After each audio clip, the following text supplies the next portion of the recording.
안녕하세요. 요즘 연휴다 보니 이래저래 사건 사고가 많네요. 특히 뉴스를 보면 뺑소니 사고 얘기가 많이 나오는데요. 보다 보면 시댁 생각이 나서 다시금 화가 치밀어 오르고 마네요. 시어머니의 안하 무인함에 학을 떼버렸던 큰 사건이 하나 있어요. 저희 친정은 참고로 어머니가 일찍 돌아가시고 아버지 혼자 저희 남매를 키워주셨는데 경제적으로 여유롭지가 않아 다니고 싶은 학원에 등록하기는커녕 학교 준비물도 제대로 사지 못할 때도 있었습니다. 그래도 아빠의 사랑만큼은 참 듬뿍 받고 살았네요.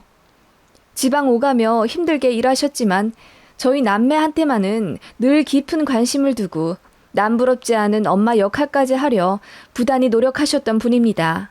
저희 남매는 남들 다 보일러 떼기 시작하는 시대에도 연탄으로 부를 때는 단칸방에서 살며 밥상 2개 놓고 공부해서 지역에서 이름 날리는 명문 고등학교에 입학했어요.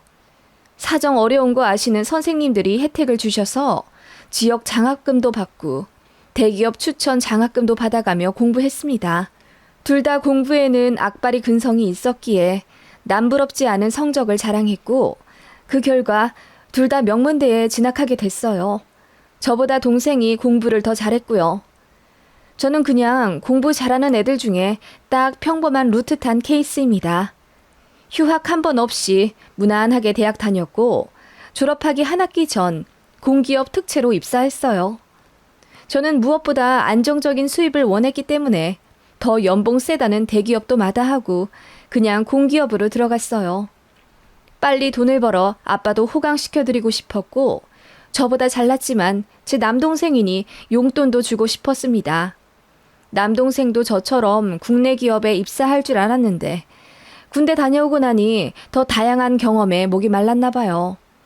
저희가 워낙 가난했던 터라 남들 다 먹어봤다는 패밀리 레스토랑도 성인 돼서 처음 가봤고 다른 사람들 어릴 때 한 번씩은 다 가봤다는 갯벌도 저희 남매는 단 한 번도 가보지 않았어요. 이런 사소한 경험들이 부족했던 저희였고 특히나 제 남동생 같은 경우는 워낙 진취적인 성격이라 대학교 다니면서도 가외 알바해서 번 돈으로 틈틈이 여행 다니고 그랬어요. 저희 아버지는 저희 다 성인 되자마자 아버지 하시던 일이 술술 잘 풀려 마침내 가게 사정이 많이 좋아졌어요. 집도 매매하실 정도면 말 다 했죠. 저희 가족 셋 모두 드디어 빛을 보는구나 싶어 서로를 부둥켜 안고 눈물을 찔끔 흘린 적도 있습니다. 아무튼 그런 남동생이었고 졸업하자마자 진로를 많이 고민하더니 제 앞에서 이러더라고요. 누나, 나 뒤늦게 사춘기가 온 것 같아. 외국에 나가서 자유롭게 살아보고 싶어. 새로운 세상도 더 겪어보고 싶고. 공부 말고 내가 잘할 수 있는 게 뭔지 궁금하기도 해. 나 대학 졸업하고 바로 취업 안 하고 싶어. 누나, 나 캐나다에 2년만 살다 올게. 그런 동생을 저는 단 한 번의 머뭇거림 없이 밀어주었습니다. 혹시라도 캐나다 가서 돈이 모자르면 언제든지 누나에게 말하라는 당부의 말과 함께 동생을 캐나다로 보냈죠. 제 동생은 워킹 홀리데이 비자로 캐나다 가서는 거기서 어학원 다니며 이 일 저 일 몸소 체험하고 돈도 벌고 그렇게 열심히 살더라고요. 제 동생은 아무래도 유학이 가고 싶었던 모양입니다. 그런데 집안 사정이 그리 좋지 않으니 꾹 참았던 것 같고요. 그런 남동생이 저는 너무너무 대견했어요. 타양살이 하면서 돈은 또 얼마나 야무지게 모으는지 거기서 중고차도 하나 사서 끌고 다니더라고요. 워킹 홀리데이 가서 그렇게 차 끌고 다니는 사람이 많지가 않거든요. 제 동생은 그렇게 뽑은 중고차로 남은 기간 열심히 캐나다 이곳저곳을 누벼가며 많은 경험을 마음에 담고자 했습니다. 그렇게 귀국하기 3개월 전 이를 관두고 캐나다 전국 여행을 시작하겠다고 했던 동생은 심각한 사고를 당해 일찍 귀국하게 됐어요. 바로 뺑소니였어요. 캐나다의 모 시골 마을에 갔던 남동생은 한밤중에 어느 국도에서 음주로 추정되는 어느 차와 정면으로 충돌했다고 하더라고요. 그 차는 바로 도망갔지만 몇 킬로 떨어지지 않은 곳에서 빈 차로 발견됐대요. 차 안에는 독한 위스키 병들이 잔뜩 나뒹굴어져 있었고요. 제 동생은 셀 수도 없는 골절과 소장 파열, 그리고 머리에 피가 고인 상태로 의식을 잃은 채 병원에 실려가게 됐대요. 회사에 급하게 휴가 내고 캐나다에 건너갔더니 시체처럼 온몸에 붕대를 칭칭 감고 죽은 듯 누워있는 제 동생이 있었습니다. 그렇게 동생은 일주일 정도 후에 겨우 깨어났지만 심각한 사고 후유증으로 반년 정도 캐나다 병원에 입원해 치료를 받았어요. 아버지께는 최대한 미루고 미루다 동생 상태 좀 괜찮아졌을 때 알렸고요. 아무튼 그렇게 돌아온 남동생은 잘 걷지도 못했고 무엇보다 말이 어눌해졌어요. 사고 나면서 턱관절 쪽이랑 혀 부분도 다쳤거든요. 그런 신체적인 상해도 있었고 정신적으로도 많이 약해지고 말았습니다. 명문대를 나와 꿈이 많던 한 청년은 그렇게 한순간의 사고로 장애를 갖게 됐으니까요. 제 동생을 그렇게 만든 범인은 결국 잡히지 않았어요. 캐나다 경찰로부터 연락이 왔는데 상대 차가 도난차였고 어떤 지문도 검출되지 않았다네요. 더 이상 수사할 것이 없다는 식으로 포기하려 하길래 국제소송도 준비하고 그랬었네요. 제 동생은 그렇게 희망을 잃고 캄캄한 집에서 하루를 죽여가며 보내고 있었습니다. 그래도 저랑 아빠가 남동생을 밖으로 이끌고자 노력을 많이 했고 그 결과 동생은 다시 운전도 하고 운동도 하며 웃음을 희미하게 되찾긴 했지만 솔직히 어떤 직업을 갖는다는 건 시기상조였어요. 다시 이것저것 공부도 하고 그렇게 노력했지만 사실 남동생에게는 너무 더딘 걸음이었죠. 그런 동생이 있다는 걸 알고서도 저희 곁에서 묵묵히 함께 해준 남자가 있었습니다. 그게 바로 지금의 남편이고요. 시댁의 거센 반대를 무릅쓰고 결국 결혼했습니다. 맞아요. 죄송했죠. 솔직히 말해 남동생은 장애인이고 나이가 30인데도 불구하고 취직도 안 한 상태였으니까요.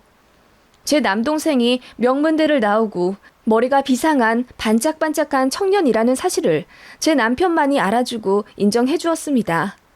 그것만으로도 너무 고맙더라고요. 시댁에서는 대놓고 무시하고 싫어하며 아니, 사돈 총각은 아직도 취직을 안 하고 있는 거야? 30이 40 되고 40이 50 되는 거야. 그러다 평생 네 동생한테 용돈 주며 살겠다. 우리 아들만 불쌍하지. 어쩌다 이런 하자 있는 집구석 딸내미가 좋다고 데려와서는 처남까지 먹여 살려야 돼? 라고 정말 심한 말로 상처 주시더라고요. 물론 처음엔 이렇게까진 안 하셨어요. 저를 흘겨보시고 따스한 웃음 한번 주신 적은 없지만 그래도 제 동생에 대해 심한 말을 하시진 않았습니다. 그런데 결혼 생활이 1년이 되고 2년이 되면서 남동생의 취직 준비 기간 역시 길어졌고 그에 따라 저도 얼마간의 용돈을 줘야 했기에 물론 아버지가 돈을 이제는 잘 버시고 집도 있기에 큰 돈으로 부양할 의무는 없지만 동생이 아픈데 어떻게 한 달에 용돈 한 푼 안 보태줄 수가 있나요? 비단 제 동생 같은 기구한 가족이 아니더라도 용돈 10에서 20만 원 정도는 당연히 보태줄 수가 있잖아요. 게다가 시댁에도 다달이 50만 원씩 이미 드리고 있는데요. 솔직히 시댁이요? 이런 말 하면 저도 똑같은 사람 같지만 사실 저희 친정 사정이랑 별다를 바 없습니다. 저희 친정 아버지는 집이라도 있으시지만 시댁은 아직 전세 사시고요. 도련님 한 분 있는데 제 남동생보다 1살 어리고 거기도 취직 안 했어요. 공무원 준비 장수생이었거든요. 제 동생은 뺑소니 때문에 한순간에 장애가 생겨 취직을 못했지만 도련님은 학교 다닐 때부터 워낙에 공부도 안 했고 성인이 되어서도 늘 본가에 손 벌리며 일하고 싶지도 않아 했어요.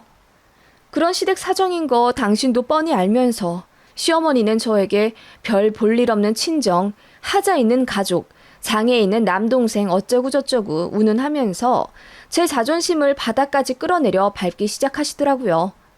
특별한 계기가 있다면 시댁 용돈 올려달라고 하는 거 거절했던 일로 추정이 되네요.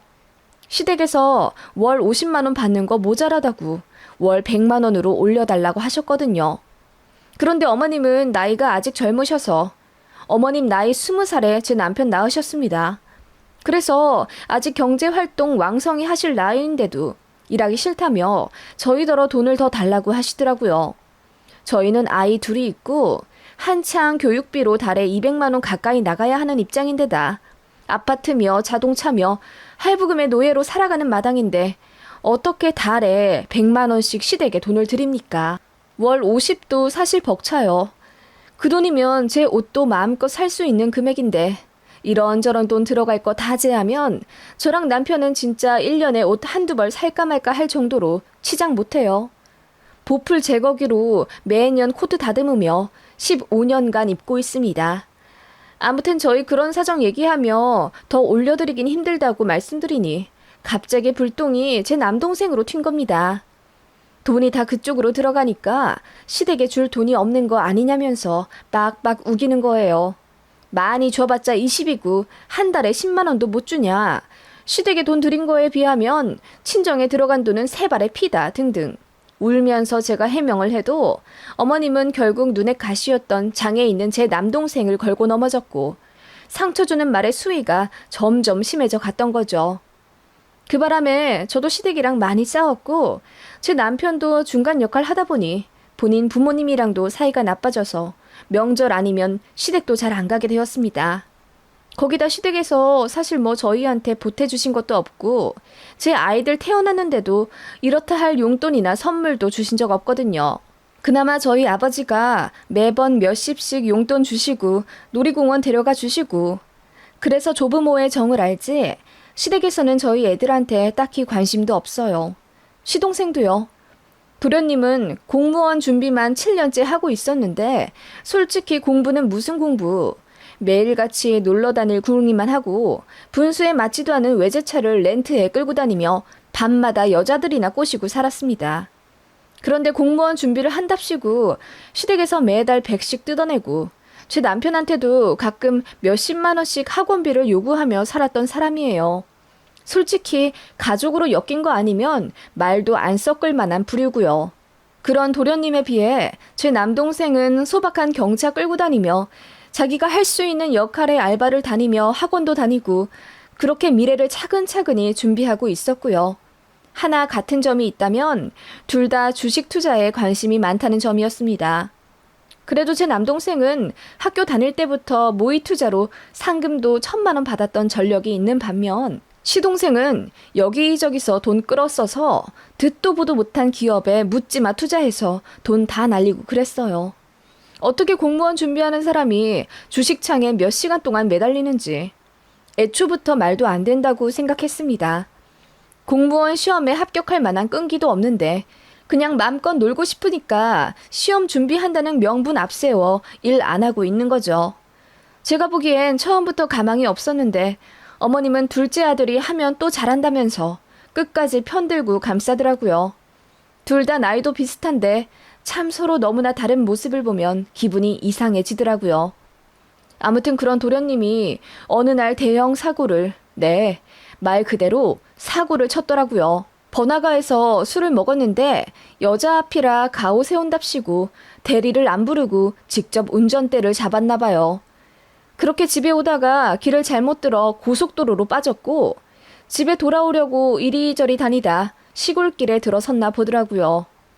그리고 거기서 할아버지 한 분을 못 보고 그대로 쳤고 깜짝 놀란 도련님이 그 길로 도망쳐 왔대요. 그렇게 새벽에 집에 들어온 도련님은 귀신 씌운 듯 얼이 빠져 아무 말도 못하고 거실에 앉아 있었고 이상하다 싶은 시부모님이 다그쳐 물으니 그제야 뺑소니 친 걸 이실직고 한 거죠. 바로 저희 부부까지 호출당해 시댁 와보라고 난리였습니다.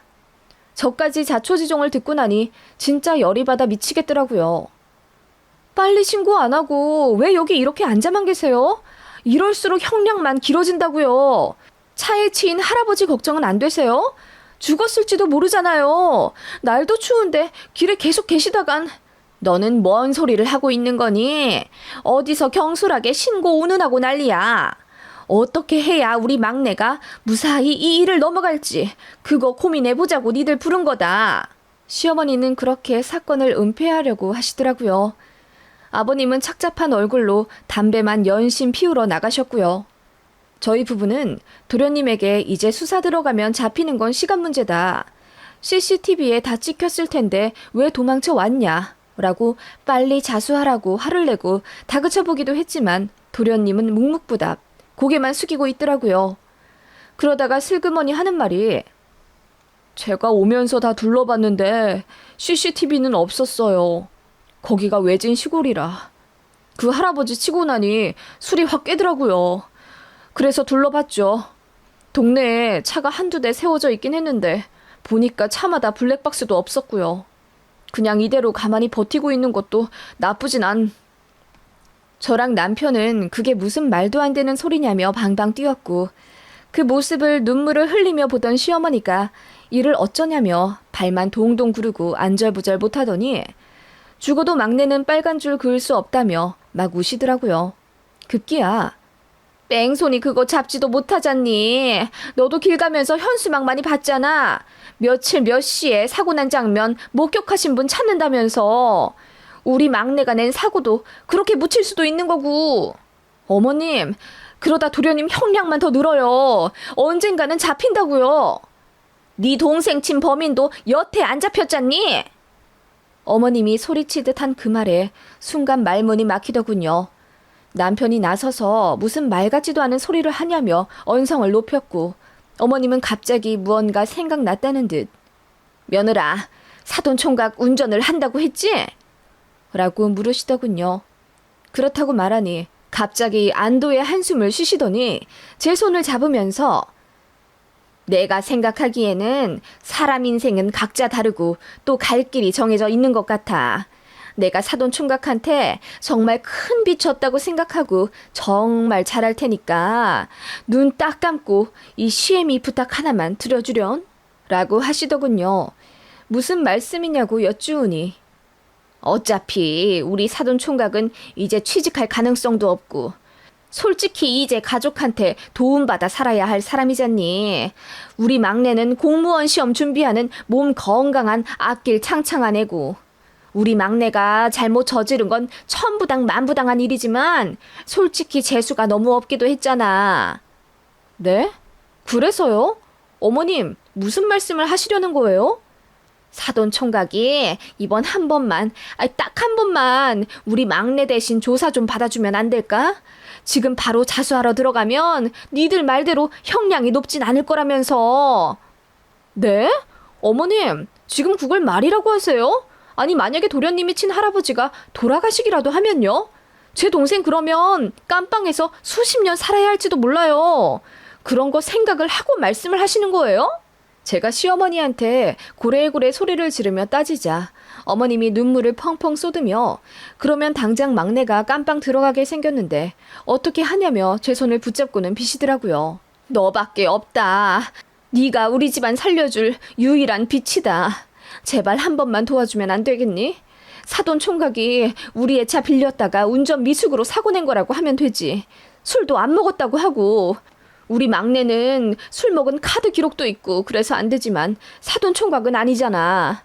재판 받더라도 사돈 총각은 자기가 뺑소니 당한 기록도 있어서 변호사 통해서 잘만 얘기하면 아마 감형되지 않을까 싶고 우리가 재판 비용 다 댈게. 네? 뭐라고요? 너도 내가 네 동생 얘기로 구박할 때마다 서러웠잖니. 이제 다시는 사돈 총각 무시하지 않을게. 아니, 우리가 먹여 살릴게. 딱 한 번만 대신 조사 받아주면 그 다음부터는 우리가 사돈 총각한테 정말 잘할게. 응? 각서도 쓸 수 있어. 하면서 어머님이 정신 나간 듯 자필로 A4 용지에 각서를 쓰시더라고요. 제 동생이 도련님 대신 죗값 치러주면 한 달에 100만 원씩 평생 지급 보장한다면서요. 사돈 총각은 어차피 이도저도 못하는 몸에 밥벌이도 할 수 없는 인생이었잖니. 연금 받듯 매달 100만 원씩 우리한테 받으면 누나인 너도 좋고 우리도 좋은 건데, 응? 자기 아들이 깜빵 들어가게 생긴 마당에 제정신 아닐 수 없겠지만 어머님은 정말 미쳤다 싶더군요. 그 와중에 시동생은 뭘 잘했다고 고개를 끄덕거리며 어머님 말씀에 동조하고 있었고요. 그 모습 보니 제 동생을 쳐버린 악마 같은 뺑소니범이 생각나 분노를 참을 수 없었습니다. 아무것도 눈에 보이지 않더군요. 어머님께 알겠다고 했습니다. 괜찮은 조건이니 받아들이겠다면서요. 그랬더니 어머님이랑 도련님이 환하게 웃으며 이제 됐다고 웃으시더군요. 그 종이를 빼앗듯 구겨가지고 밖으로 나오니 남편이 허옇게 질린 얼굴로 지금 뭐 하자는 거냐고 저를 막더군요. 그래서 경찰서 간다고 했습니다. 정말 우리 처남한테 대신 뒤집어 씌우려고? 당신 제정신이야? 아무리 내 동생이라지만 나는 그 꼴 못 봐. 그리고 이거 걸리면 전부 다 망하는 거야. 왜 다 망해? 망해도 당신 동생만 망하는 거지. 나 경찰서 가서 당신 동생이 사고 냈다고 신고하러 갈 거야. 사건 은폐하고 범인 조작하려 했던 이 증거까지 제출하려고. 당신한테 미안하지만 나 당신 어머니랑 동생 용서할 수가 없어. 하면서 저는 그대로 경찰서로 갔습니다. 그때는 정말 남편이고 뭐고 눈에 뵈는 거 없었고 혹여나 남편이 이 일로 저에게 너무하다 어쩐다 그럴 경우 이혼까지 불사할 생각이었죠. 그렇게 제 신고 들어가자마자 경찰들이 시댁에 들이닥쳐서 도련님을 바로 검거했어요. 시어머니가 뒤로 넘어가고 난리가 나더라고요. 그러더니 저보고 천하의 미친년, 못된 년이라면서 쌍욕을 하더군요. 그것도 얼마 못 갔죠.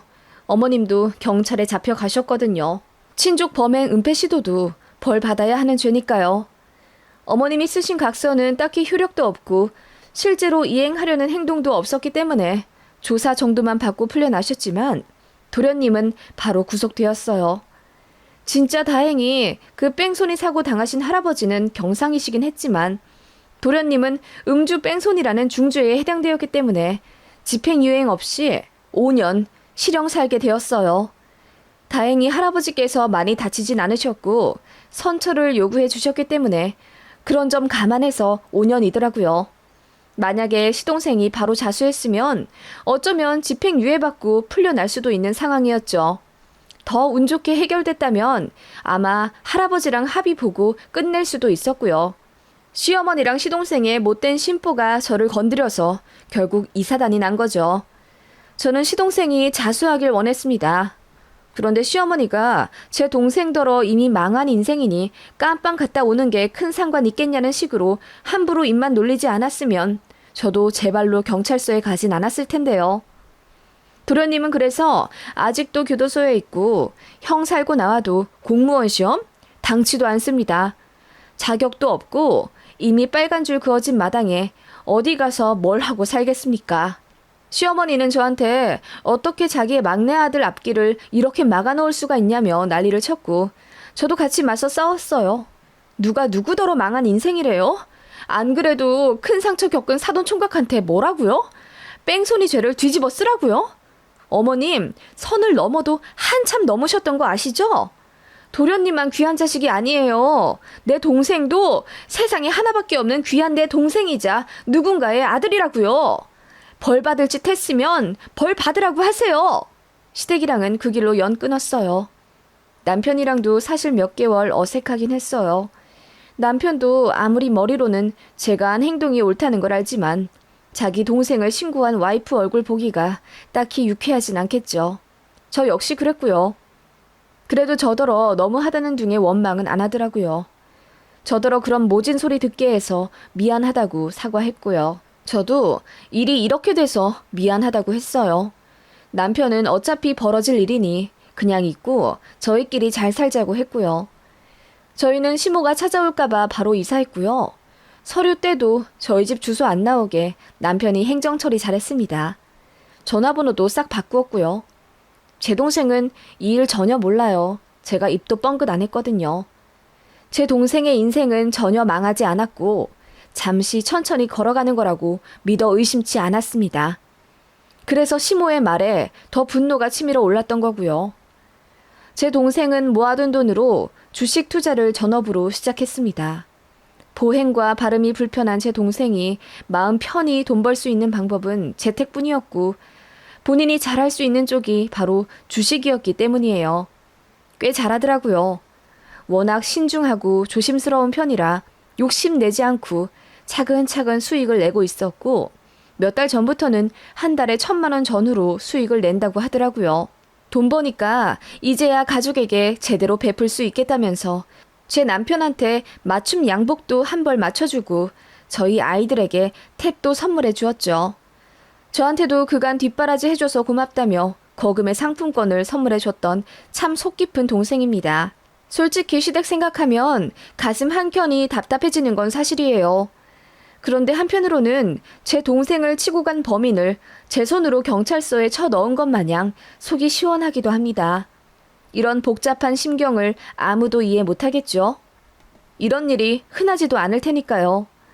아무튼 저는 이 세상이 조금 더 아름답고 정의로워지길 원합니다. 시댁은 이제 생각하고 싶지도 않네요. 그냥 없다고 생각하려고요.